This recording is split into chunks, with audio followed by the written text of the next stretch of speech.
असफलता एक चुनौती है स्वीकार करो। क्या कमी रह गई देखो और सुधार करो। जब तक सफल ना हो यारो नींद चैन को त्यागो तुम। संघर्ष का मैदान छोड़ मत भागो तुम। आखिर कुछ किए बिना ही जय जयकार नहीं होती। कोशिश करने वालों की कभी हार नहीं होती। जय हिंद प्यारे साथियों, नमस्कार। VDNP GS रिसर्च में आपका स्वागत है। प्यारे साथियों, SSC GD गणित का दूसरा प्रैक्टिस सेट लेकर आपके बीच आ चुके हैं। प्यारे साथियों, बिना समय बर्बाद किए हुए आइए करते हैं आज के क्लास की शुरुआत। तो पहला क्वेश्चन आपकी स्क्रीन पर आपके सामने आ चुका है। एक दुकानदार अपने माल पर क्रय मूल्य से 20% अधिक मूल्य अंकित करता है तथा 5% और 10% की दो क्रमिक छूट देता है। उसका लाभ प्रतिशत ज्ञात करें। आइए प्यारे साथियों, इस क्वेश्चन को सॉल्व करने का लॉजिक समझ लेते हैं। किसी वैल्यू को 10% बढ़ाना है। यदि किसी वैल्यू को 10% बढ़ाना है तो आप उसका 110% कैलकुलेट करें। किसी वैल्यू को 20% से बढ़ाना है तो आप उसका 120% कैलकुलेट करें। इसी तरह से यदि किसी वैल्यू को 10% से कम करना है तो आप उसका 90% कैलकुलेट कर लेंगे। किसी वैल्यू को 20% कम करना है तो आप उसका 80% कैलकुलेट कर लेंगे। फॉर एग्जांपल, जैसे 500 को हमें 10% से बढ़ाना है तो 10% से बढ़ाने के बाद 500 कितना हो जाएगा, यह ज्ञात करने के लिए क्या करेंगे, 500 का कितना परसेंट निकालें। 10% बढ़ाना है तो 100 + 10 करेंगे, यानी 110% कैलकुलेट करेंगे। 110% का मतलब 110/100। 0 से 0 कैंसिल, 0 से 0 कैंसिल, तो 11 × 5 = 55, ये हो जाएगा 550। इसी तरह से यदि 500 को आपको 10% से माइनस करना है तो 500 का कितना परसेंट निकाल लेंगे, 100 - 10 90 / 100, 0 से 0 कैंसिल, 9 × 5 = 45, तो हो जाएगा 450। यानी 500 को 10% से बढ़ाएंगे तो 110% निकालेंगे और 500 को 10% से माइनस करेंगे तो 90% निकालेंगे। तो यही कॉन्सेप्ट हम परसेंटेज में हर जगह यूज करने वाले हैं प्यारे साथियों। तो आइए देखिए इस क्वेश्चन को कैसे हम लगा लेते हैं विदिन सेकंड में। आइए देख लेते हैं यह क्वेश्चन कैसे लगेगा। कह रहा है एक दुकानदार अपने माल पर क्रय मूल्य से 20% अधिक अंकित करता है। तो मान लेते हैं कि जो वस्तु है उसका क्रय मूल्य 100 रुपया है और 100 रुपये को कह रहा है 20% बढ़ा देता है। 20% बढ़ाने के बाद कितना हो जाएगा, 120% हो जाएगा। और 100 का 120% कितना हो जाएगा, 120 तो होगा। अब कह रहे हैं इस पर 5% की छूट दी जाती है और 10% की छूट दी जाती है। तो जब 5% की छूट दी जाएगी तो 5% छूट के बाद कितनी वैल्यू हो जाएगी, 95% हो जाएगी, 95/100। और फिर 10% की छूट दी जाएगी तो वो कितना परसेंट हो जाएगा, 100 - 10 90%। अब इसको कैलकुलेट कर लीजिए, देखिए कितने में वस्तु बेची जा रही है। ये 100 है, 0 से कैंसिल हो गया। और अब इसको हम काट दें, 5 से काट देंगे तो 5 दूना 10, 20 हो जाएगा। और 95 को काटेंगे 5 से तो 19 हो जाएगा। 4 से 12 को काटें, 4 × 3 = 12 और 4 × 5 = 20। इस 5 से ये जो 9 है इसको काट देंगे तो 1.8 हो जाएगा। अब ये हो गया 3 × 19, 3 × 19 का मतलब कितना हो गया, 57 और गुणे 1.8, तो 57 × 1.8 करेंगे, 18 × 7 = 126 के 6, 18 × 25 = 90, 90 और 12 कितना हो जाएगा, 102, तो 102.6। अब आप बताइए कि जो वस्तु है उसका क्रय मूल्य 100 रुपये हम खरीद करके 102 रुपये 60 पैसे में बेचा जा रहा है, तो लाभ कितना हो रहा है, लाभ हो रहा है आपका 2.6 रुपये का। 2.6 रुपये नहीं, 2.6 रुपया मतलब हुआ 2 रुपया 60 पैसा। तो ये जो 2.6 आया है किस पर आया, 100 पर आया है। और 100 पर जो वैल्यू होती है वो अपने आप में क्या होती है, परसेंटेज होती है। तो लाभ कितने परसेंट का हो गया, 2.6% का हो गया। प्यारे साथियों, आई होप यह क्वेश्चन आपको क्लियर हो गया होगा। तो आइए अगला क्वेश्चन देख लेते हैं। अगला क्वेश्चन है क्वेश्चन नंबर 2। ए, बी और सी का मासिक वेतन 7:8:11 के अनुपात में है। यदि बी का मासिक वेतन सी के मासिक वेतन से 36 रुपया कम है तो ए का वार्षिक वेतन कितना है। ए, बी और सी का मासिक वेतन का अनुपात दे रखा है। तो ए, बी और सी के मासिक वेतन का जो अनुपात है वह है 7:8:11। कह रहा है कि बी का मासिक वेतन सी के मासिक वेतन से 3600 रुपया कम है, रुपये में 3600 रुपया कम है। और अनुपात में देख लेते हैं, बी का मासिक वेतन सी के मासिक वेतन से कितने अनुपात कम है, तो 3 अनुपात कम है। अनुपात में 3 अनुपात कम है और रुपये में 3600 कम है, तो ये दोनों वैल्यू इक्वल हो जाएगी, यानी 3 अनुपात की वैल्यू 3600 हो जाएगी। तो 1 अनुपात की वैल्यू बता दीजिए कितना हो जाएगा, 3600 डिवाइडेड बाई 3 करेंगे तो ये आ जाएगा 1200। तो ए का वार्षिक वेतन पूछ रहा है, तो ये 1200 रुपये 1 अनुपात की वैल्यू आई है। तो ए का अनुपात कितना है, 7 है, और ये जो 7 अनुपात है मासिक वेतन है, तो मासिक वेतन हो जाएगा इसका 12 सत्ते 84, 8400 हो जाएगा। लेकिन पूछ क्या रहा है प्रश्न में, ए का वार्षिक वेतन पूछ रहा है। तो वार्षिक वेतन ज्ञात करने के लिए, ये 1 महीने का वेतन है ना, तो वार्षिक वेतन ज्ञात करने के लिए 12 से गुणा कर देंगे। 1 साल में 12 महीने होते हैं। अब इसको जब गुणा करेंगे तो 12 शून्य शून्य 12 शून्य शून्य 12 चौक 48 के 8 12 अठे 96 400। जरा इसको पढ़ो, ये कितना लिखा गया है, ये लिखा गया 1,08,000 रुपया, यानी ए का वार्षिक वेतन जो है 1,08,000 रुपया है। यही आपका आंसर है। आई होप दोस्तों यह क्वेश्चन भी आपको अच्छे से क्लियर हो गया होगा। आइए क्वेश्चन नंबर 3 देखते हैं। क्वेश्चन नंबर 3 है, एक व्यापारी अपने सामान पर क्रय मूल्य से 20% अधिक मूल्य अंकित करता है और अपने ग्राहकों को बिल में 10% की छूट देता है, वह कितने प्रतिशत लाभ अर्जित करता है। बिल्कुल यह क्वेश्चन सिंपल अभी पढ़े हैं आप। पहला क्वेश्चन, एक व्यापारी अपने 20% बढ़ा देता है क्रय मूल्य को, तो क्रय मूल्य को आप मान लीजिए 100 रुपया है और 20% से बढ़ाएगा तो कितना हो जाएगा, 120 रुपया हो जाएगा। और कह रहा है 10% की अब छूट देता है, और 10% की छूट देगा तो कितना परसेंटेज हो जाएगा, आप ही बताइए। 10% कम करना है तो कितना परसेंट कैलकुलेट करेंगे, 100 माइनस 10 90%, तो 90% कैलकुलेट कर लेंगे तो 90/100, 0 से 0 कैंसिल हो गया, और 12 नमा 108 होता है। तो अब बताइए 100 रुपया में खरीद के 108 रुपया में बेचा जाए तो लाभ कितने रुपये का हो रहा है, 8 रुपये का हो रहा है। और मैंने बताया था कि 100 पर जो भी वैल्यू आती है वो अपने आप में क्या होती है, परसेंटेज होती है। तो 8% क्या हो जाएगा आंसर। आई होप यह क्वेश्चन बहुत अच्छे से आपको क्लियर हो गया होगा। इसका ऑप्शन बी करेक्ट है। आइए प्यारे साथियों अगला क्वेश्चन देखते हैं। अगला क्वेश्चन आपके स्क्रीन पर क्वेश्चन नंबर 4। इस क्वेश्चन को बहुत अच्छे से समझ लेते हैं। 16,000 रुपये की धनराशि को 2 वर्ष के लिए 20% वार्षिक चक्रवृद्धि ब्याज दर पर उधार दिया जाता है। ब्याज यदि वार्षिक रूप से चक्रवृद्धि होने के बजाय अर्धवार्षिक रूप से चक्रवृद्धि होता तो ब्याज के रूप में x रुपया अधिक प्राप्त होता, तो x का मान कितना है। देखिए इस क्वेश्चन में क्या दिया है, प्रिंसिपल अमाउंट दिया है। प्रिंसिपल अमाउंट जो है आपका कितना दिया है, 16,000 रुपया, ठीक है।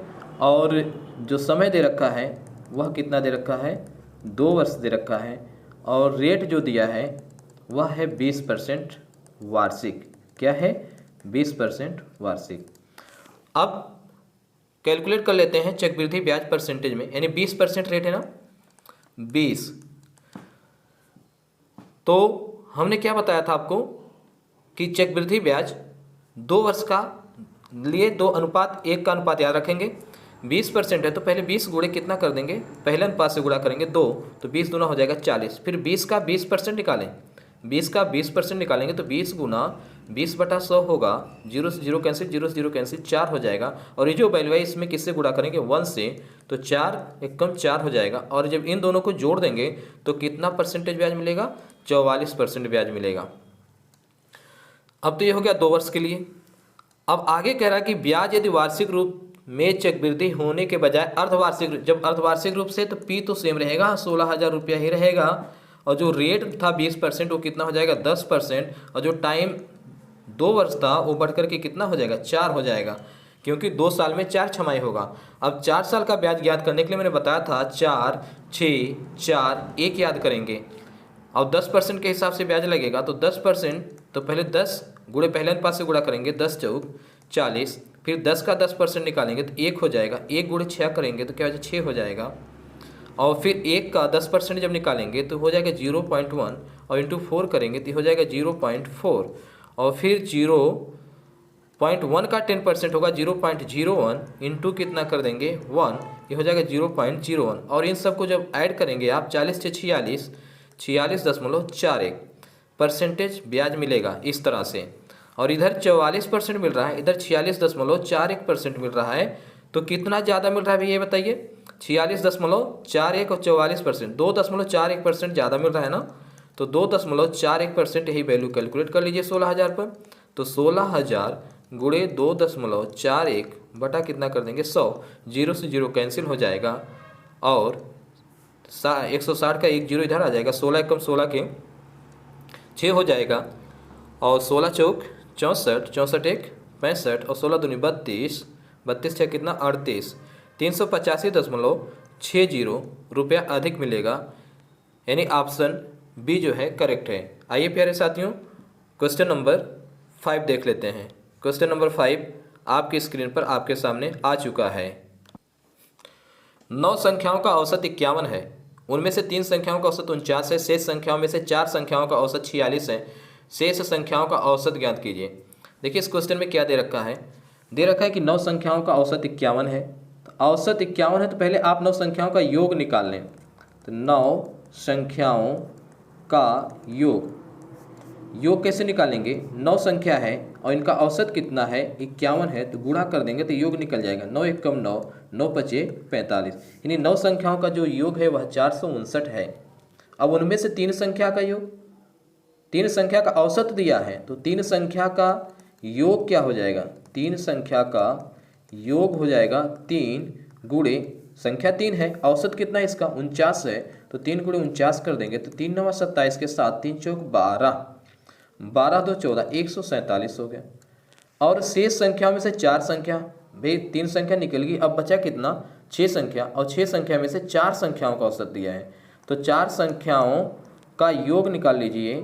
तो 4 संख्याओं का जो योग होगा 4 गुणे 4 संख्याओं का औसत 46, जब इसका गुणा कर लेंगे तो 4 6 24 के 4, 4 चौक 16 और 16 2 18, 184 हो जाएगा। यह 3 संख्या का योग है, यह 4 संख्या का योग है, यदि इन दोनों को जोड़ दें तो कितने संख्या का योग निकल जाएगा, 7 संख्या का योग। तो 7 4 कितना हो जाएगा 11, और 8 और 4 जोड़ेंगे 8 4 12, 12 1 13 के 3, 1 1 कितना हो गया 2, 231 हो गया। 7 संख्या के योग हमको पता हो गया और 9 संख्या का योग पता है, तो 9 संख्या के योग में से 7 संख्या का योग घटा देंगे तो 2 संख्या का योग पता चल जाएगा।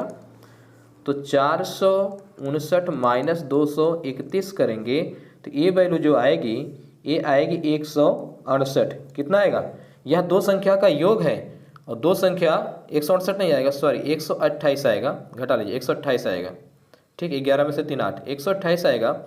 तो 2 संख्या का योग 128 है तो इनका औसत कितना हो जाएगा, भाई 2 संख्या का योग पता है तो 2 से डिवाइड कर दीजिए, औसत निकल जाएगा। तो 128 को जब 2 से डिवाइड करेंगे तो कितना आ जाएगा 64, 64 क्या हो जाएगा आपका आंसर हो जाएगा, यानी सीधा। आइए प्यारे साथियों क्वेश्चन नंबर 6 देख लेते हैं। क्वेश्चन नंबर 6 आपके स्क्रीन पर आपके सामने आ चुका है। एक लंबवृत्तीय शंकु के आधार पर व्यास 60 सेंटीमीटर है। तो एक लंबवृत्तीय शंकु है, ठीक है, और इसका जो व्यास है वह दे रखा है 60 सेंटीमीटर। ये पूरा जो व्यास दिया है, डायमीटर कितना दिया है 60 सेंटीमीटर दिया, तो इसका रेडियस कितना हो जाएगा, इसका हाफ हो जाएगा 30 सेंटीमीटर। और इसकी ऊंचाई दे रखा है, ऊंचाई जो दिया है वह 16 सेंटीमीटर दिया है। कितना दिया है 16 सेंटीमीटर। यह जो है 16 सेंटीमीटर दिया है। और आपसे पूछ क्या रहा है शंकु का वक्र पृष्ठ, शंकु का वक्र पृष्ठ मतलब कर्व सरफेस एरिया, CS से पूछ रहा है। और CS से इसका कितना होता है, फार्मूला होता है पाई RL। दोस्तों आप मेंसुरेशन का फार्मूला याद रख लीजिए, फार्मूला बेस्ड क्वेश्चन ही एग्जाम में पूछा जा रहा है, ठीक है। तो कर्व सरफेस एरिया क्या होता है, पाई RL होता है। और यल क्या है, यल मतलब ये जो तिरछी ऊंचाई है ये है, और इसको निकालते कैसे हैं, यल बराबर होता है रूट में h² प्लस r²। यहाँ पर h मतलब हाइट कितना है 16 है, तो 16 का स्क्वायर कितना होगा 256 होगा, और प्लस r रेडियस कितना है 30 है, और 30 का स्क्वायर कितना होगा 900। जब इसको जोड़ेंगे तो कितना आ जाएगा 1156 आ जाएगा, और 1156 का वर्गमूल जो होगा वो कितना होगा 34 होगा। तो एल की वैल्यू कितना आ गई 34 आ गई। तो CS से कितना हो जाएगा, अब देखिए पाई है गुणे r कितना है 30 है, और यल कितना है 34 है। तो इसका जब गुणा कर देंगे 30 और 34 का तो वो हो जाएगा 0, 3 चौक 12 के 2, 3 त्रिका 9 1 10, 1020 पाई। तो 1020 पाई यही आपका आंसर होगा, जो भी ऑप्शन में है, यानी ऑप्शन सी क्या है आपका करेक्ट है। आई होप दोस्तों यह क्लियर हो गया। अगर मान लीजिए वक्र पृष्ठ है, कभी आपसे आयतन पूछता है कि वॉल्यूम क्या होगा शंकु का, तो उसका फार्मूला होता है 1/3 पाई आर स्क्वायर एच। इसको भी आप याद रखेंगे, ठीक है। चलिए प्यारे साथियों अगला क्वेश्चन देख लेते हैं, क्वेश्चन नंबर 7। केल्विन और किम मिलकर किसी कार्य को 25 दिन में समाप्त कर सकते हैं। दोनों ने 15 दिन तक साथ कार्य किया और फिर किम ने कार्य छोड़ दिया। उसके बाद केल्विन ने शेष कार्य को 12 दिनों में समाप्त कर दिया। केल्विन अकेले उस कार्य को कितने दिनों में समाप्त कर सकता है? आइए लॉजिक देखते हैं इस तरह क्वेश्चन लगता कैसे है। तो इस तरह के क्वेश्चन को लगाने के लिए हम क्षमता ज्ञात करते हैं। क्षमता क्या होता है? इकाई समय में किया गया काम। इकाई समय क्या होता है? 1 सेकंड में किया गया काम, 1 मिनट में किया गया काम, 1 घंटे में किया गया, यानी यूनिट टाइम में जो काम किया जाता है वही इकाई समय में किया गया काम होता है। और क्षमता कैसे निकालते हैं? तो पूरा काम, जितना भी काम है उसमें उसको समाप्त करने में कितना दिन लग रहा है, ठीक है। काम समाप्त होने में लगा समय। जैसे मान लीजिए ए किसी काम को 25 दिन में करता है, 25 दिन में काम को पूरा कर लेता है। तो काम नहीं पता है तो काम मान लेते हैं 50 कुर्सी बनाना था, 50 कुर्सी बनाना था। तो एक की क्षमता क्या है? एक की क्षमता का मतलब 1 दिन का काम, इकाई समय में किया गया काम। तो कैसे निकालेंगे? काम ऊपर बटा कितने दिन में समाप्त करा? 25 दिन में। तो 25 दूना 50, यानी 2 चेयर, यानी ए की क्षमता क्या है? 2 चेयर है, यानी 1 दिन में वह 2 चेयर बनाएगा। इसी कॉन्सेप्ट का यूज होगा लगभग टाइम एंड वर्क के सारे क्वेश्चन में, यही यूज किया जाता है। तो आइए अब इस क्वेश्चन को बनाते हैं। इस क्वेश्चन को बनाने के लिए तो केल्विन और किम 2 लोग हैं, दोनों मिलकर काम कर रहे हैं। केल्विन प्लस किम, ये किसी कार्य को कितने दिन में कर रहे हैं? 25 दिन में। 15 दिन तक ये लोग साथ कार्य करते हैं और फिर किम जो है, कौन काम कर रहा है? किम कितने दिन में समाप्त कर दे रहा है काम को? 12 दिन में, ठीक है। 12 दिन में समाप्त कर दे रहा है किसको? शेष काम को। शेष काम नहीं पता। मान लीजिए केल्विन और किम जो हैं, ये जो केल्विन और किम हैं किसी काम को 25 दिनों में कर लेते हैं। काम नहीं पता है, ठीक है। काम नहीं पता है तो काम हम क्या करें? पता कर लें। मान लेते हैं काम क्या है? 50 चेयर है, 50 चेयर बना रहे हैं। केल्विन और किम क्या कर रहे हैं? 50 चेयर बना रहे हैं। अपने से काम मान सकते हैं और जनरली वो काम मानिए जो दिन से डिवाइड हो जाए। 25 दिन है तो 50 मैंने इसलिए ले लिया क्योंकि 50 जो है 25 से डिवाइड हो जाएगा, इसलिए ले लिया अपनी सुविधा के लिए। आप कुछ भी ले सकते हैं, आंसर आएगा। तो केल्विन और किम की क्षमता निकाल लीजिए। क्षमता मतलब 1 दिन का काम। 1 दिन का काम कैसे निकालेंगे? तो क्षमता अभी मैंने पढ़ाया था, जो पूरा काम है, पूरा काम क्या है? 50, और एक कितने दिन में काम समाप्त हो रहा है? 25 दिन में। तो 25 से डिवाइड कर देंगे 2 चेयर, यानी इनकी क्षमता कितनी है? 2 चेयर बनाएंगे। अब ये दोनों मिलकर कितने दिन तक काम किया है? क्वेश्चन में दिया दोनों ने 15 दिन तक काम किया। तो 15 दिन में कितना चेयर बना लेंगे भैया? 1 दिन में 2 चेयर बनाते हैं तो 15 दिन में 15 दूनी 30 चेयर बना लेंगे। और 30 चेयर बना लेंगे तो शेष काम कितना बचा? तो शेष काम बचा 50 - 30, यानी 20 बचा। 20 चेयर बच गया। और 20 शेष काम 20 चेयर को कौन कर रहा है? पूरा कौन कर रहा है? किम कर रहा है। कितने दिन में कर रहा है? 12 दिन में कर रहा है। तो इसकी क्षमता निकाल लीजिए। क्षमता, काम कितना? 20, समय कितना लग रहा है? 12। तो 20/12 इसकी क्षमता हो गई। अब कह रहा है कि अगर किम अकेले काम करता तो काम कितने दिन में समाप्त हो जाता? तो काम अगर दिन निकालना है तो दिन निकालना है तो कुल काम में क्षमता से भाग दे देंगे। किससे? तो कुल काम 50 है और क्षमता कितनी इसकी? 20/12। 12 ऊपर चला जाएगा। अब इसको डिवाइड करें, 4 से 4 3 12, 4 5 20, 15 में 50, 10 3 30, 30 दिन। यही हो जाएगा आंसर। दोस्तों ये थोड़ा सा भी कन्फ्यूजन हुआ हो आपको तो वीडियो रिवर्स करके एक बार फिर देख लीजिए, अच्छे से समझ में आ जाएगा। चलिए नेक्स्ट क्वेश्चन देखते हैं। क्वेश्चन नंबर 8 आपकी स्क्रीन पर आपके सामने आ चुका है। एक आयताकार उद्यान का क्षेत्रफल 432 वर्ग मीटर है। आयताकार उद्यान है, बगीचा है, तो आयताकार मैदान का क्षेत्रफल कितना होता है? क्या होता है सूत्र? लंबाई गुणे चौड़ाई होता है। यानी लंबाई और चौड़ाई का जो गुणा है वो दे रखा है आपको 432 वर्ग मीटर। आगे कह रहा है यदि इस आयताकार उद्यान की लंबाई इसकी चौड़ाई से 6 मीटर अधिक है, लंबाई चौड़ाई से 6 मीटर अधिक है, तो इसका मतलब हुआ लंबाई और चौड़ाई में कितने का अंतर है? 6 का अंतर है। अब इस क्वेश्चन को देखिए एक्स वाई मानकर लोग लगाते हैं। यदि आप थोड़ा सा दिमाग लगाएं तो एक्स वाई नहीं लगाना होगा, बस इसी 432 को 2 गुणनखंड कर दीजिए जिसका डिफरेंस 6 के बराबर हो जाए। उन 2 गुणनखंड में एक लंबाई हो जाएगा और दूसरा क्या हो जाएगा? चौड़ाई हो जाएगा। चलिए नहीं समझ में आता तो हम करके दिखाते हैं। 432 को 2 से डिवाइड करेंगे तो कितना हो जाएगा? 216, और 2 से फिर डिवाइड करेंगे तो 108 आएगा। 108 को 2 से डिवाइड करेंगे तो 54 आएगा। 54 को 2 से डिवाइड करेंगे कितना आ जाएगा? 27, और 27 को 3 से डिवाइड करेंगे 3 9 27, 9 को 3 से डिवाइड 3 त्रिका 9, और लास्ट में 3। तो अब ये चेक कर लीजिए, अब इसमें 2 सेट ऐसा कर लीजिए ताकि उनका डिफरेंस कितना हो जाए? 6 हो जाए। तो 2 दूनी 4, दूनी 8, दूनी 16, त्रिक 48 इतने हो रहा है। तो ऐसा करिए 2 दूनी 4, 4 दूनी 8, त्रिक 24, हाँ 24 हो गया है। और ये 2 और ये 3 और ये 3, इनका गुणा कितना हो रहा है? 3 त्रिका 9, दूनी 18, 24 माइनस 18 6 आएगा ना, तो बस सेट हो गया।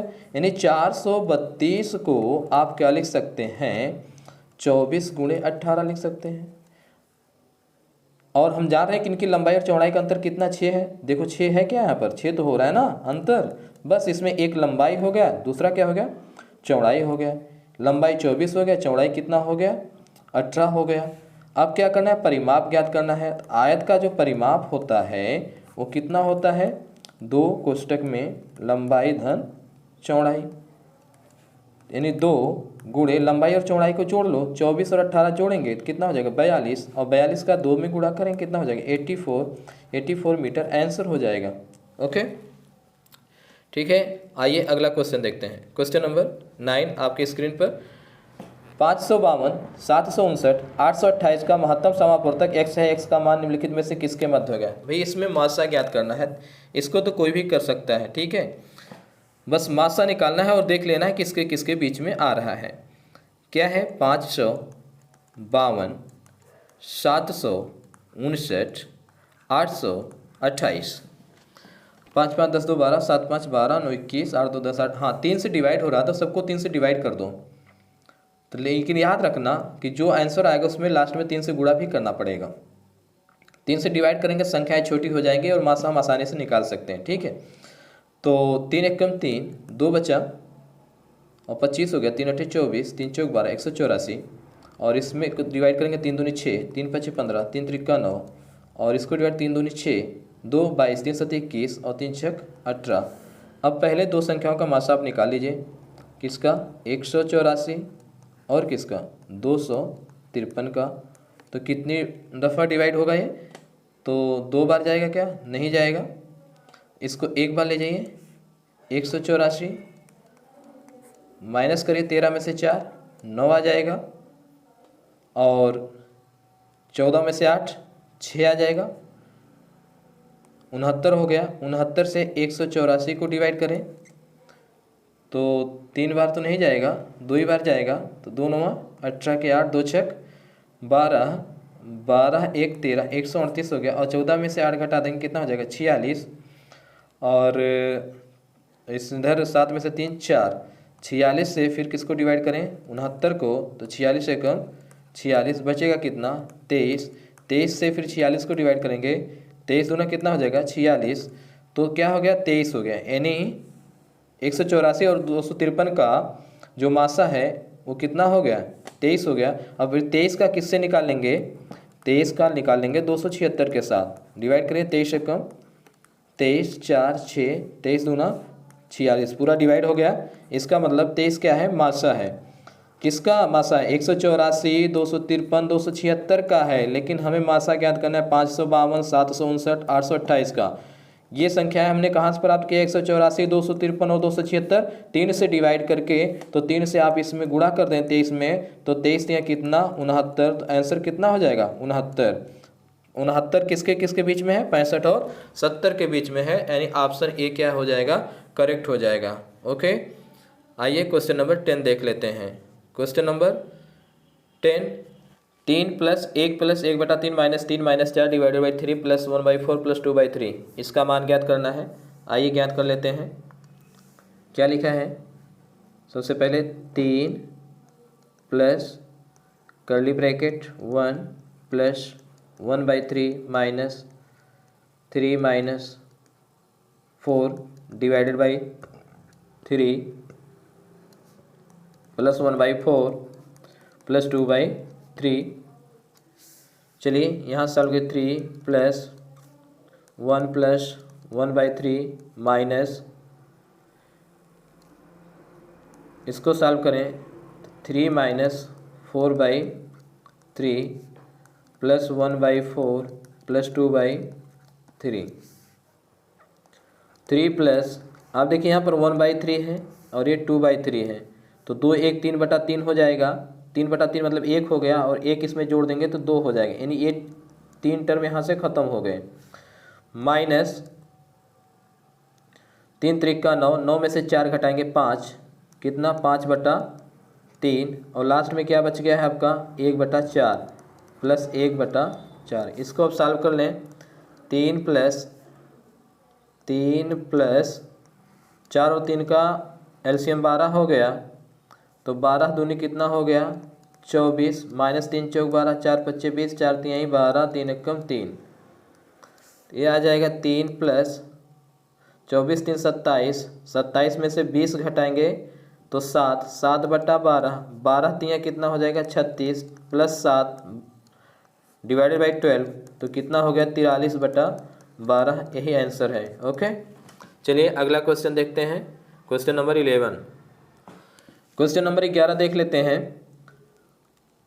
क्या है, 3 × 6 धन 8 - 6 भागे 3 + 9। तो सबसे पहले क्या करते हैं, भाग करते हैं ना, पहले यहाँ भाग कर लीजिए, 3 दूनी 6, तो 3 × 6 धन 8 - 2 + 9, तो 3 6 कितना 18 + 8 - 2 + 9, प्लस एक बार जोड़ लिया, 18 8 26 और 9 कितना हो गया 35, और -2 कर लेंगे तो बराबर कितना हो जाएगा 33, आंसर। ओके, चलिए क्वेश्चन नंबर 12, क्वेश्चन नंबर 12 आपकी स्क्रीन पर। यदि ए ने एक वस्तु 384 रुपया में खरीदी और 527 रुपया में बेच दी। ए ने किसी वस्तु को क्या किया, 384 रुपये में खरीदा और 527 रुपये में बेच दिया, ठीक है। और क्या कह रहा है, बी ने एक वस्तु को 1264 रुपये में खरीदा, कितने में खरीदा 1264 में खरीदा और 1724 में बेच दिया, तो किसका लाभ प्रतिशत अधिक है और कितना अधिक है, लाभ प्रतिशत निकालना है। बस इस क्वेश्चन में कैलकुलेशन है और कुछ भी नहीं है। तो लाभ कितने का हो रहा है आप इसको देख लीजिएगा। 384 रुपये में खरीद रहा है, 527 रुपये में बेच रहा है, तो कितना प्रतिशत का मतलब कितने रुपये का लाभ होगा यहाँ पर, घटा लीजिए। 7 में से 4 3 और 12 में से 8 4 और 4 में से 3 1, 143। तो इसे परसेंटेज में बदल लीजिएगा। 143 रुपये का लाभ हो रहा है, किस पर लाभ हो रहा है 384 पर, बटा 384 गुणा 100 कर देंगे तो परसेंटेज में बदल जाएगा। और इसको जब आप सॉल्व करेंगे, इसको आप सॉल्व कर लेना, कैलकुलेट कर लेना, क्योंकि इसमें कैलकुलेशन ही है, कुछ समझाना नहीं है। तो जब इसको आप सॉल्व करेंगे तो ये आ जाएगा आपका 37.23%। कितना आ जाएगा 37.23%। वैसे यहाँ पर देख लीजिए कितना लाभ हो रहा है, 4 में से 4 घटाएंगे 0, और 12 में से 6 घटाएंगे 6, और 6 में से 2 घटाएंगे 4, 460 रुपये का लाभ हो रहा है। किस पर हो रहा है 1264 पर, और गुणा 100, और इसको जब आप सॉल्व करेंगे तो ये आएगा 36.39%। अब बताइए किसका परसेंटेज अधिक है? ए का 37 है भाई, इसका 36 है, तो कितना अधिक है? तो 37.23 माइनस 36.39 घटा लीजिए, तो कितना आ जाएगा? 13 में से 9 घटाएंगे 4, और 11 में से 3 घटाएंगे 8, और इधर 36 0.84%। यही आंसर हो जाएगा, यानी ऑप्शन नंबर डी करेक्ट है। ए का परसेंटेज अधिक है, और कितना अधिक है? 0.84% अधिक है। चलिए अगला क्वेश्चन, क्वेश्चन नंबर 13। अनिल ने वाई शहर से एक्स शहर के लिए 4:20 पर सुबह प्रस्थान किया। चलिए क्वेश्चन को साथ साथ एनालिसिस करते चलते हैं।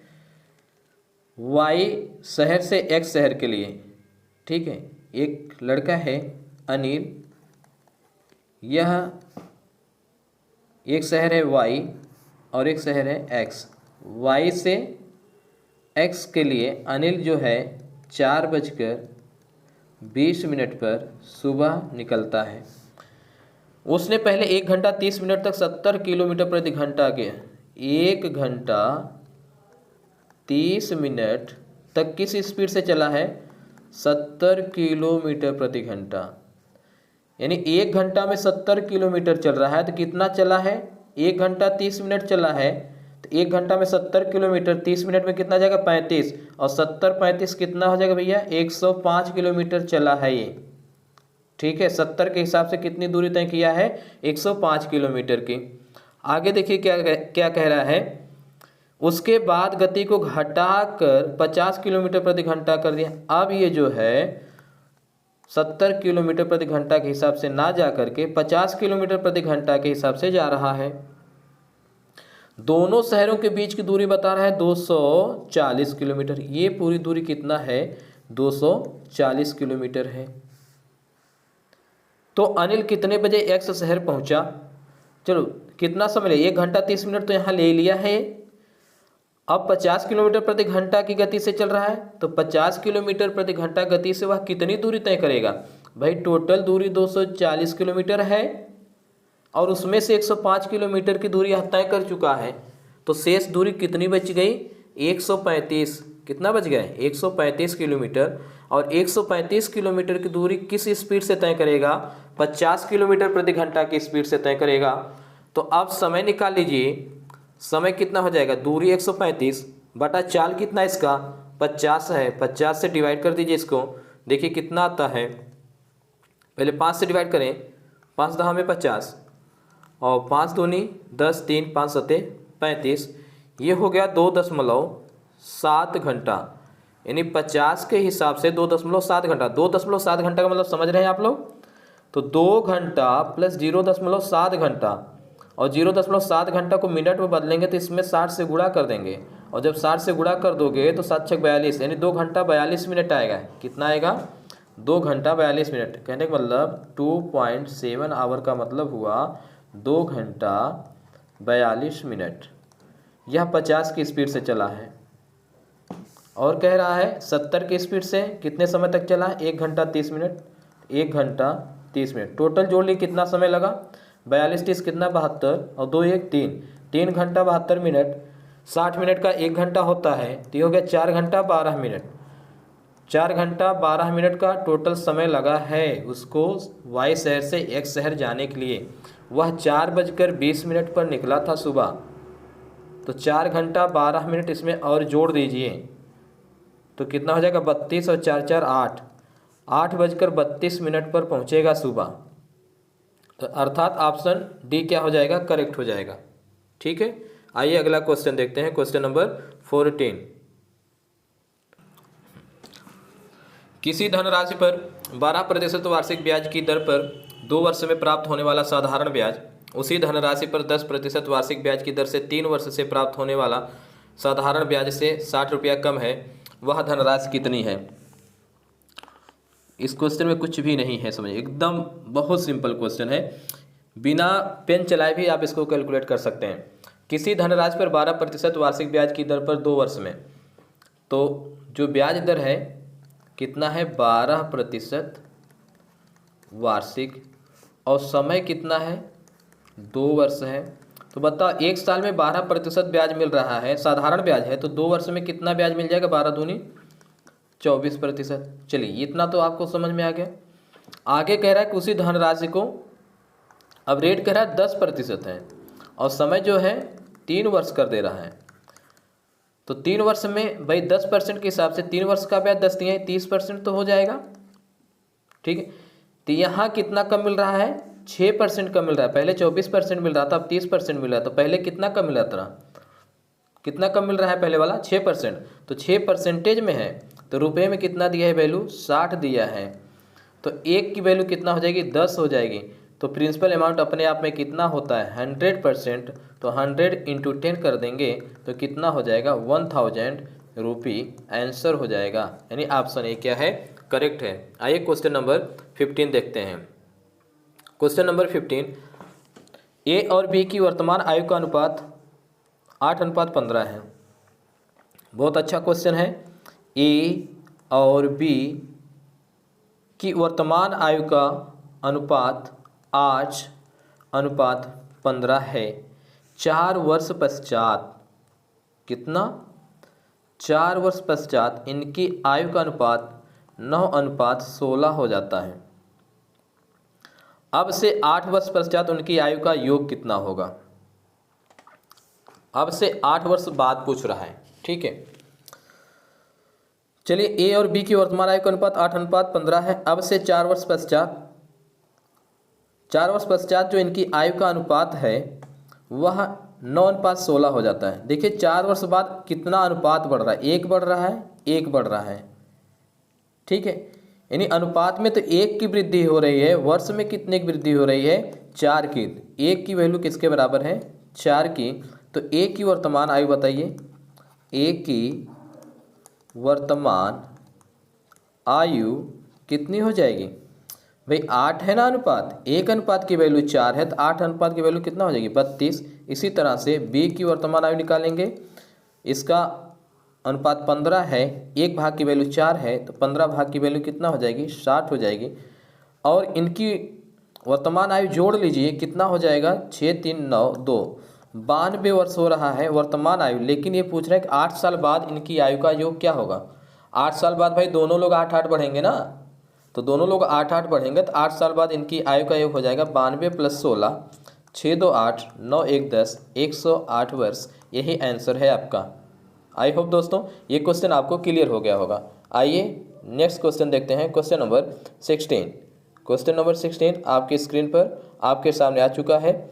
सेना के पास 4 पौधे हैं जिन पर ताजे फूल क्रमशः दूसरे, तीसरे, चौथे और छठे दिन आते हैं। यदि मंगलवार को सभी 4 पौधों पर ताजे फूल आए हैं तो सभी 4 पौधों पर अगली बार जल्द से जल्द ताजे फूल किस दिन आएंगे। प्यारे साथियों यह एलसीएम का क्वेश्चन है, उस बेस पर है ना। देखते हैं 4 घड़ियां हैं, इतने इतने अंतराल पर बज रही हैं, वे एक साथ इतने बजे बजी थीं तो फिर कब एक साथ बजेंगी, वही वाला क्वेश्चन है। बस इसको घुमा करके पूछ दिया आपसे। 4 पौधे हैं जिन पर ताजे फूल क्रमशः दूसरे, तीसरे, चौथे और छठे क्या है 2 3 4 और 6 का आप क्या निकाल लेंगे, इसमें एलसीएम निकाल लेंगे। इनका एलसीएम कितना हो जाएगा 12। और ये कह रहा है कि मंगलवार को सभी फूल एक साथ आए थे तो अब एक साथ कब आएंगे तो 12 दिन बाद आएंगे। तो मंगलवार + 12 करेंगे तो अब कैलेंडर आप लोग पढ़े ही होंगे। तो मंगलवार + 12 में कितना विषम दिन होगा, 7 से भाग करेंगे, 7 एकम 7 और 5 विषम दिन होगा। और 5 विषम दिन जब बढ़ाएंगे मंगलवार में 5 दिन, तो मंगलवार के बाद बुधवार, गुरुवार, शुक्रवार, शनिवार, रविवार। तो कौन सा ऑप्शन करेक्ट हो जाएगा, ऑप्शन सी करेक्ट हो जाएगा। प्यारे साथियों यदि आप हमसे रीजनिंग भी पढ़ना चाहते हैं तो हमको कमेंट बॉक्स में ज़रूर बताएं और हम उस पर कोशिश करेंगे और आपको वीडियो ला करके दे देंगे। चलिए अगला क्वेश्चन देखते हैं, क्वेश्चन नंबर 17। क्वेश्चन नंबर 17 आपकी स्क्रीन पर आपके सामने आ चुका है। एक व्यक्ति ए से बी तक 20 किलोमीटर प्रति घंटा की चाल से जाता है और वापसी के समय अपनी चाल में 50% की वृद्धि कर देता है। दोनों यात्राओं के लिए उसकी औसत चाल पूछ रहा है। बहुत ही आसान क्वेश्चन है। ए से बी तक, ए से बी तक जाता है 20 किलोमीटर प्रति घंटा के हिसाब से, जाने की जो चाल है इसकी 20 किलोमीटर प्रति घंटा, और आते समय चाल को बढ़ा दे रहा है कितना 50%, और 50% बढ़ाएगा तो कितना परसेंट कैलकुलेट करना होगा 150% बताया था अभी। 0 से 0 कैंसिल, 15 दूनी 30, यानी 30 किलोमीटर प्रति घंटा की चाल से ये क्या कर रहा है, वापस हो रहा है। अब ए और बी के बीच की हमें दूरी नहीं पता, तो दूरी आप कुछ भी मान लीजिए, वैसे प्रायः वो दूरी मानिए जो 20 से भी कट जाए और 30 से भी कट जाए, तो हम मान लेते हैं 60 किलोमीटर है इनके बीच की दूरी। औसत चाल पूछ रहा है, औसत चाल होता क्या है आपको पता होना चाहिए। औसत चाल बराबर होता है कुल दूरी बटा कुल समय होता है, ठीक है। तो कुल दूरी कैसे निकालेंगे, 20 किलोमीटर प्रति घंटे के हिसाब से जा रहा है, 1 घंटा में 20 किलोमीटर जा रहा है, तो 60 किलोमीटर जाने में उसको कितना समय लगेगा भैया, 20 तिहाई 60, 3 घंटा तो लगेगा। और 30 किलोमीटर के हिसाब से जब आएगा तो 60 किलोमीटर कितने घंटे में कवर कर लेगा, 2 घंटे में। तो दूरी कितना होगा भाई, 60 जा रहा है और 60 आ रहा है, तो कुल दूरी कितना हो गई 120, और 20 के हिसाब से जाएगा तो 3 घंटे में पहुंचेगा, और 30 के हिसाब से आएगा तो 2 घंटे में आएगा। तो 120 बटा 3 तो 5 करेंगे और इसको सॉल्व करेंगे, कितना आ जाएगा 24 किलोमीटर प्रति घंटा। यही आपका आंसर है, यानी ऑप्शन बी क्या है, करेक्ट है। आइए क्वेश्चन नंबर 18 देखते हैं। क्वेश्चन नंबर 18, रुपया 7560 की राशि को ए, बी और सी के बीच इस प्रकार विभाजित किया जाता है कि उनके हिस्सों में से क्रमशः 400 रुपया, 300 रुपया और 200। प्यारे साथियों, क्वेश्चन में यहाँ मिसप्रिंट हुआ है, जो सी का हिस्सा कम हो रहा है 280 नहीं है 260 है। याद रखें, जो सी का हिस्सा है, जो सी का हिस्सा कम हो रहा है वह 280 नहीं है 260 है। यह क्वेश्चन टाइप करते समय मिस हो गया था, तो 260 है, ये ध्यान देना, ठीक है। 280 रुपया 260 रुपया कम करने पर उनके हिस्सों का अनुपात 4:2:5 हो जाता है। तो सी का मूल हिस्सा कितना, भैया कह रहा है कि पहले अनुपात कुछ भी रहा है, कुछ भी होगा वो नहीं दिया गया है, लेकिन जब 400, 300, 280 रुपया कम करेंगे तो अनुपात 4:2:5 हो जाता है। तो राशि कितना टोटल है 7560 रुपया है, और टोटल राशि कम कितना हो जा रही है 4 3 7 700 और प्लस 260 कितना 960, और 960 पूरे में से कम कर देंगे, 0 6 में से 6 जाए 0, और 15 में से 9 जाए कितना हो जाएगा 6 हो जाएगा, और यहाँ पर 6 बचेगा 6600 रुपया, यानी 6600 रुपया। लेकिन इनका अनुपात कितना हो रहा है 4:2:5, तो अनुपात को जोड़ लीजिए 4 2 6 5 11, यानी 11 अनुपात की वैल्यू किसके बराबर होगी 6600 के बराबर होगी। तो 1 अनुपात की वैल्यू किसके बराबर होगी 600 के बराबर हो जाएगी।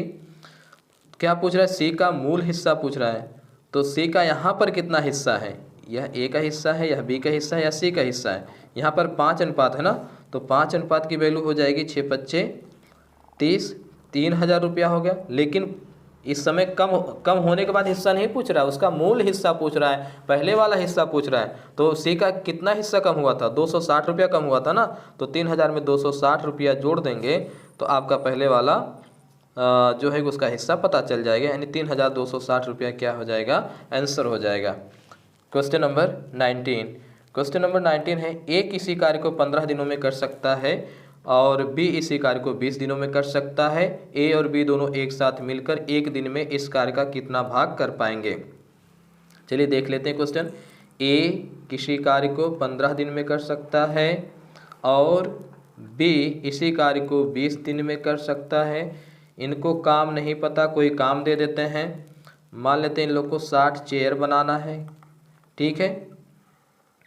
अब इनकी क्षमता निकालेंगे, क्षमता मतलब एक दिन का काम, तो एक दिन क्षमता कैसे निकालेंगे, काम में दिन से भाग कर देंगे, 15 चौक 60 और 20 तिहाई 60, यानी ए एक दिन में 4 चेयर बनाएगा और बी एक दिन में 3 चेयर बनाएगा। तो अगर दोनों मिलकर काम करें तो एक दिन में ये लोग कितना चेयर बना लेंगे 7 चेयर। एक दिन में इस कार्य का कितना भाग कर लेंगे भाई, 7 चेयर बनाएंगे एक दिन में, तो कार्य का कितना भाग, यानी कार्य से तुलना करना है, तो जिससे तुलना करना वो वैल्यू नीचे आती है, तो 7/60 भाग, यही क्या हो जाएगा आंसर हो जाएगा आपका, यानी ऑप्शन बी क्या है करेक्ट है। आइए प्यारे साथियों क्वेश्चन नंबर 20 देख लेते हैं। क्वेश्चन नंबर 20, एक विक्रेता ने 3,750 रुपये में 25 दर्जन फल खरीदे। कितने रुपए में खरीदे? 3,750 रुपये में। कितना दर्जन फल खरीदा? 25 दर्जन। और कह रहा 50 फल सड़े हुए थे। 50 फल सड़े थे, ठीक है। तो 50 फल का मतलब कितना दर्जन हो गया? 50/12 दर्जन फल क्या निकल गए? सड़े निकल गए। तो कितना बचा भाई टोटल में से? शेष कितना होगा? टोटल 25 दर्जन था और 50/12 दर्जन कम हो गया। तो 12 25 60 12 दूनी 24 36 300 - 50 यानी 250 अपन कितना हो जाएगा? 12। इसको अगर डिवाइड करें 2 से तो 125 हो जाएगा और ये 6 हो जाएगा। 125/6 इतना दर्जन फल उसके पास बचा है, ठीक है। आगे कह रहा है कि पूरे लेन देन में 20% का लाभ प्राप्त करने के लिए उसे शेष फलों को प्रति दर्जन किस दाम पर बेचना चाहिए? उसके घर से कितना रुपया गया? 3,750। और कह रहा है उसे इस पर 20% का लाभ चाहिए। तो 20% का लाभ लेने के लिए क्या करना होगा? इस वैल्यू को 120% बढ़ा दीजिए तो पता चल जाएगा टोटल उसे कितना अमाउंट चाहिए। तो 120% कैलकुलेट करेंगे, 0 से 0 कैंसिल, और जब इसका गुणा करेंगे तो ये आ जाएगा कितना? 12 25 60 12 84 96 12 36 9 45 4500 रुपये आ जाएगा। यह टोटल 125/6 दर्जन की वैल्यू है। पूछ रहा है कि एक दर्जन को किस भाव में बेचना चाहिए। तो एक दर्जन को करने के लिए क्या करेंगे? 125/6 से डिवाइड करेंगे, 6 चला जाएगा ऊपर। अब इसको डिवाइड कर लें तो 5 से डिवाइड कर दें, 5 दूनी 10 25 25 यानी 25 आएगा। इसको डिवाइड करेंगे 90 हो जाएगा। 5 से और इसको एक बार डिवाइड कर दें, 5 हो जाएगा। और इसको डिवाइड करेंगे तो 18 हो जाएगा। 18 25 90 और यहाँ पर एक 0 बचा था 900, 180 हो गया। अब 5 से फिर इसको डिवाइड कर देंगे, 180 को कितना हो गया? 36, और 36 गुणा 6 कितना हो जाएगा? 216, यानी 216 रुपया प्रति दर्जन के हिसाब से बेच। एक वस्तु का मूल्य प्रतिवर्ष 10% बढ़ जाता है यदि प्रथम वर्ष और तीसरे वर्ष के अंत में इसके मूल्यों के बीच अंतर 69.30 रुपया हो तो चौथे वर्ष के अंत में इसका मूल्य रुपये में कितना होगा? यह क्वेश्चन बिल्कुल चक्रवृद्धि ब्याज की तरह बिहेव कर रहा है। तो यहाँ पर जो रेट दिया 10%, वैल्यू कितना बढ़ रहा है? 10% बढ़ रहा है। तो आर जो दिया है 10% दिया है, तो पहले वर्ष के अंत में कितना हो जाएगा भाई? पहले वर्ष में तो 10% मिलेगा, और तीसरे वर्ष के अंत में, तीसरे वर्ष का चक्रवृद्धि ब्याज निकालने कितना परसेंट हो जाएगा भाई? 10% रेट है। 3 साल के लिए मैंने बताया था 3:3:1 याद करेंगे। तो 10% है तो पहले 10 × 3 करेंगे तो 10 तिहाई कितना हो जाएगा? 30, और फिर 10 का 10% निकालोगे 1, और फिर दूसरे अनुपात से गुणा करोगे 3 से तो क्या हो जाएगा? 3, और फिर 1 का 10% 0.1 गुणे कितना कर देंगे? तीसरा अनुपात 1, तो ये हो जाएगा 0.1। इन सब को जोड़ोगे तो 30 3 33 33.1, और इनका अंतर परसेंटेज में जो हो रहा है वो हो रहा है कितना? 23.1%, और रुपए में कितना हो रहा है? 69.30। ये दोनों वैल्यू बराबर हो गई। चलिए क्वेश्चन में पूछ रहा है चौथे वर्ष के अंत में, यानी चौथे वर्ष के अंत में, जब चौथे वर्ष के अंत में आपको वैल्यू निकालना है तो कितना परसेंट हो जाएगा? 10% की मैंने बताया था क्या अनुपात होगा? 4:6:4:1 होगा। 10 की 4 साइकिल 10 × 40, फिर 10 का 10% निकालेंगे 1 होगा। 1 गुणे दूसरे अनुपात से गुणा करेंगे 6 से तो कितना हो जाएगा? 6, फिर 1 का 10% 0.1 गुणे कितना करेंगे? 4, तो ये हो जाएगा 0.4, फिर 0.1 का 10% 0.01 गुणे कितना? 1, तो 0.01। अब जब इस सब को ऐड करेंगे 40 6 46, 46 कितना हो जाएगा? 41, यानी 4 वर्ष में इतना चक्रवृद्धि ब्याज, इतना परसेंटेज चक्रवृद्धि ब्याज मिलेगा। लेकिन ये कह रहा है 4 वर्ष के अंत में इसका मूल्य रुपए में कितना हो जाएगा? टोटल वैल्यू बताना है। तो टोटल वैल्यू कितना हो जाएगी? 146.41%। यही वैल्यू ज्ञात कर लीजिए, क्योंकि 23.1% की वैल्यू 69.30 है, तो 146.41 गुणे 69.30 डिवाइडेड बाई कितना कर देंगे 23.1। अब इसको सॉल्व कर लें। देखिए क्या करना है, नीचे से दशमलव गायब कर दीजिए, तो एक जीरो बढ़ा दें, 146.41 गुणे 69.30 कर दीजिए इसको, नीचे एक जीरो बढ़ा दें, तो दशमलव यहाँ से 69.30 से और 23.1 से हट गया। अब इसको डिवाइड करें, जीरो से जीरो क्या हो जाएगा, कैंसिल हो जाएगा, और 231 यहाँ कितना होगा 693। अब इसका गुणा कर लें, तो इसका जब गुणा कर लेंगे तो बताइए 3 एकम 3, 3 चौक 12 के 2, 3 छक 18 1 19, 3 चौक 12 1 13, 3 एकम 3 1 4, 439.23, यानी चौथे वर्ष के अंत में इसका जो मूल्य है 439.23 हो जाएगा।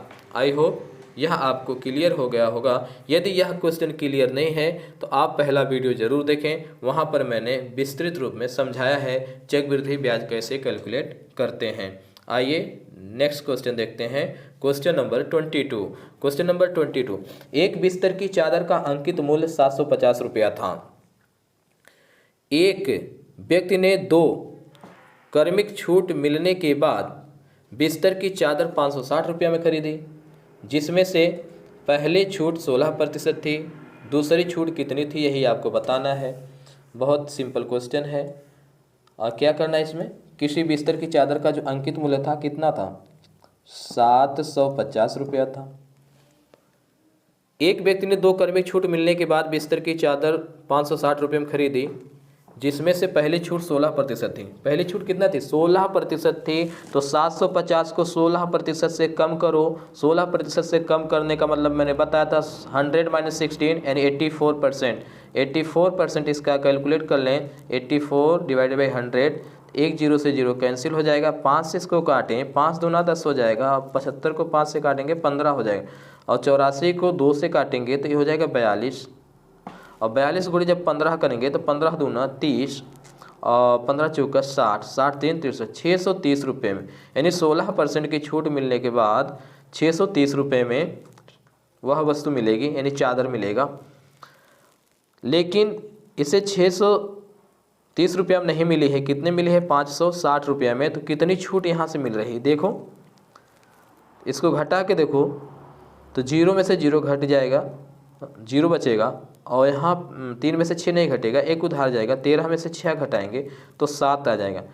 कितने रुपए में कितनी छूट रही 70, यही परसेंटेज में बदल लीजिए।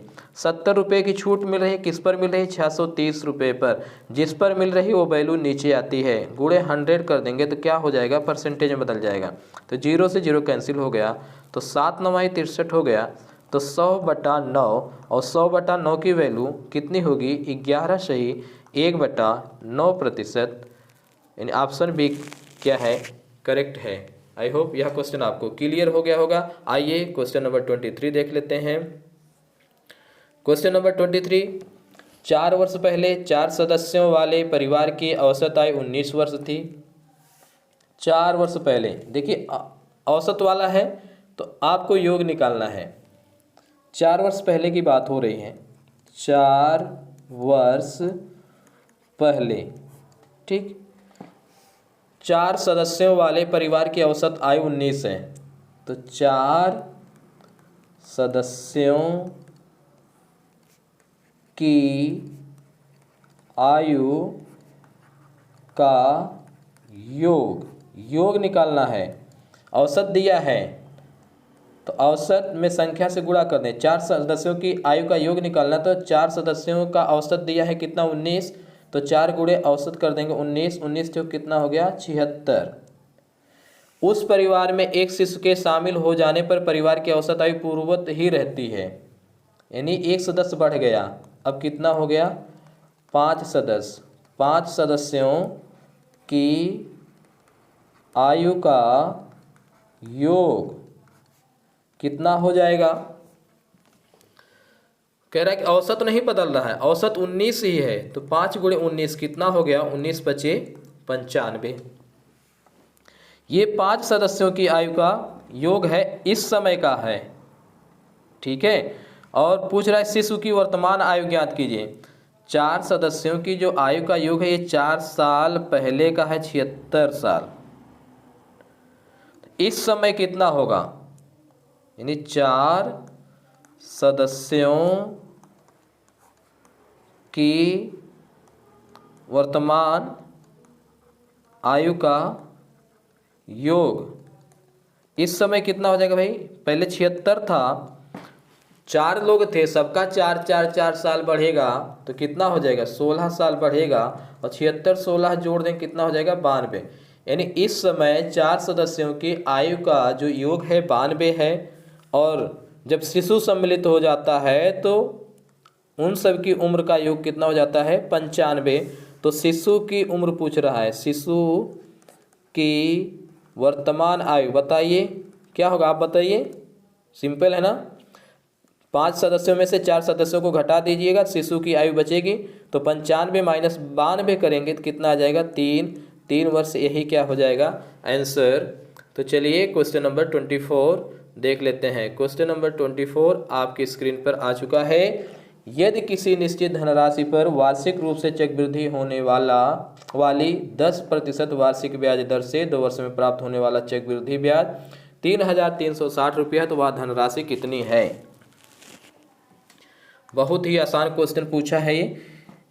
कोई भी धनराशि नहीं पता है, कोई दिक्कत नहीं है, धनराशि हमको ज्ञात करना है। केवल इसमें क्या दे रखा है, रेट दे रखा है 10% वार्षिक और समय दे रखा है 2%। तो परसेंटेज में मैंने बताया है कि चक्रवृद्धि ब्याज कैसे कैलकुलेट करेंगे। तो 2 वर्ष है तो 2:1 याद रखना है। तो दर कितना है, 10 में 2 से गुणा करेंगे, 10 दूना 20।